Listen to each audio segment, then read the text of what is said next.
Hi viewers this is friend welcome back our YouTube channel. ఈ వీడియోలో మనం ఆదోన్ నుంచి చెన్నై వెళ్ళే service number 51038 APSRTC super luxury bus యొక్క పూర్తి వివరాలు తెలుసుకుందాము. ఈ బస్ ఆదోన్ డిపోకి చెందిన సూపర్ లగ్జరీ బస్సు. ఈ బస్ ప్రతిరోజు సాయంకాలం 6 గంటలకు ఆదోని బస్ స్టాండ్లో అవైలబుల్గా ఉంటుంది.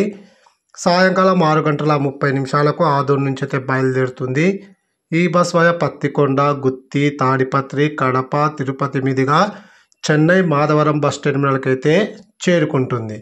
ఈ బస్ పత్తికొండకు రాత్రి 7 గంటల 15 నిమిషాలకు, గుత్తికి రాత్రి 8 గంటల 20 నిమిషాలకు, తాడిపత్రికి రాత్రి 9 గంటల 40 నిమిషాలకు చేరుకొని తిరిగి రాత్రి 10 గంటల 15 నిమిషాలకైతే బయలుదేరుతుంది. అలాగే ఈ బస్ కడపకు అర్ధరాత్రి 12 గంటల 30 నిమిషాలకు, తిరుపతికి తెల్లవారుజామున 3 గంటల 35 నిమిషాలకు, చెన్నై మాధవరం బస్ టెర్మినల్కు ఉదయం 7 గంటలకైతే చేరుకుంటుంది. ఆదోన్ నుంచి చెన్నైకు సుమారుగా 530 కిలోమీటర్ల దూరం ఉంటుంది. టోటల్ జర్నీ అవర్స్ 12 గంటల 30 నిమిషాలు. ఆదోన్ నుంచి చెన్నైకు బస్ ఫేర్ రిజర్వేషన్తో కలిపి 920 రూపాయలు అయితే అవుతుంది. అలాగే ఆదోన్ నుంచి తిరుపతికి బస్ ఫేర్ రిజర్వేషన్తో కలిపి 680 రూపాయలు అయితే అవుతుంది.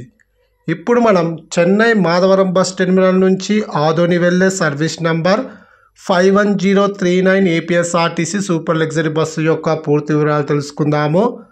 ఈ బస్ ప్రతిరోజు రాత్రి 7 గంటల 30 నిమిషాలకు చెన్నై మాధవరం బస్ టెర్మినల్లో అయితే అవైలబుల్గా ఉంటుంది.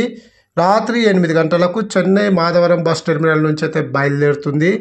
ఈ బస్ తిరుపతికి రాత్రి 11 గంటల 15 నిమిషాలకు చేరుకొని తిరిగి రాత్రి 11 గంటల 30 నిమిషాలకైతే బయలుదేరుతుంది. అలాగే ఈ బస్ కడపకు అర్ధరాత్రి 2 గంటల 30 నిమిషాలకు, తాడిపత్రికి తెల్లవారుజామున 5 గంటల 10 నిమిషాలకు, గుత్తికి ఉదయం 6 గంటల 25 నిమిషాలకు, పత్తికొండకు ఉదయం 7 గంటల 10 నిమిషాలకు, ఆదోనికి ఉదయం 8 గంటలకైతే చేరుకుంటుంది. చెన్నై నుంచి ఆదోనికి టోటల్ జర్నీ అవర్స్ 12 గంటలు. Please like and subscribe my YouTube channel. Thank you.